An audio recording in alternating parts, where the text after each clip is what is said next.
周边是不是有人每天咳嗽咳个不停呢？接着要带您来关心哦，这流感疫情上周又增加了14起的重症病例，从去年7月到现在，已经有121个人死亡。虽然这个疫情看起来好像是降温了，还要小心的是好发于春天的梅浆菌，这让门诊病患还是都没有减少，甚至有病患一咳就咳了3个礼拜，咳不停，咳到最后咳到眼睛都出血了。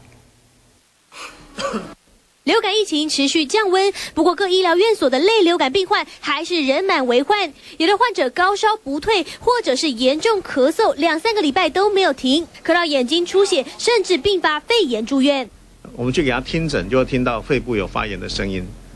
，X 光一照呢，两边都有肺部的浸润。那这种病人都是典型的梅浆菌。流感引起的肺炎逐渐减少，但是还是有不少儿科诊所在午夜时分，还是有不少病人排队等着看诊，大多都是因为好发于春天的梅浆菌和腺病毒在作怪。就是用红霉素有效的时代已经持续差不多30-40年了。